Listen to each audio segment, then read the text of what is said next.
अगर आप भी कोई न्यू गाड़ी लेना चाहते हैं इन पाकिस्तान, तो अगर उसको आप वेरीफ़ाई कराना चाहते हैं कि भाई ये वाकई में वेरीफ़ाई है या नहीं है, तो ये वीडियो आप सबके लिए। या अपनी गाड़ी को अगर आप वेरीफ़ाई करवाना चाहते हैं कि वाकई ये ऊपर लिस्टेड है या नहीं है, तो ये वीडियो आप सबके लिए। आपको एक ऐसी एप्लीकेशन बताऊंगा जिसमें आपने सिर्फ अपनी गाड़ी का नंबर डालना है, उसके बाद आपकी सारी गाड़ी की जो भी इंफॉर्मेशन होगी वेरिफिकेशन वो आपके सामने आ जाएगी। तो चलिए वीडियो स्टार्ट करते हैं।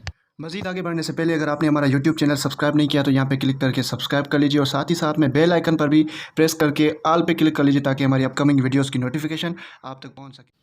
तो गाइस, सबसे पहले हमें प्ले स्टोर ओपन करना है। प्ले स्टोर ओपन करने के बाद हमने यहाँ पे पा की सर्विस का नाम से एप्लीकेशन को इसको डाउनलोड कर देना है। तो इसकी लिंक में भी मैं डिस्क्रिप्शन में दे दूंगा। उसके बाद हमने सिंपली इसको ओपन कर देना है। ओपन करने के बाद यहाँ पे आप देख सकते हैं थर्ड नंबर पे है व्हीकल।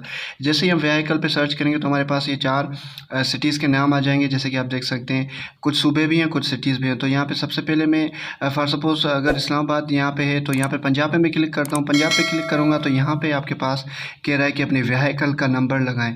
तो मैं सिंध से ब्लॉक करता हूँ। यहाँ पे आप अपनी व्हीकल का नंबर लगा के I am not a robot पे क्लिक करके सर्च करेंगे तो तमाम की तमाम इन्फॉर्मेशन जो कि आपकी गाड़ी की होगी वो यहाँ पे सामने आ जाएगी। अगर आप सिंध से ब्लॉक करते हैं तो सिंध में यहाँ पे आप सर्च कर सकते हैं। 2 व्हीलर्स भी है और 4 व्हीलर्स भी है।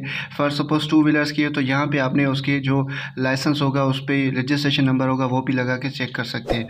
उसके बाद यहाँ पे हम थर्ड वाले ऑप्शन पे आते हैं। तो यहाँ पे ये कह रहा है कि आप डिस्ट्रिक्ट सर्च करें, तो यहाँ पे ये KPK का है। तो यहाँ पे फॉर सपोज मैं सवाल चूज़ कर देता हूँ। उसके अलावा यहाँ पे रजिस्ट्रेशन नंबर डाल के यहाँ पे सर्च करेंगे तो वो ये भी शो हो जाएगी।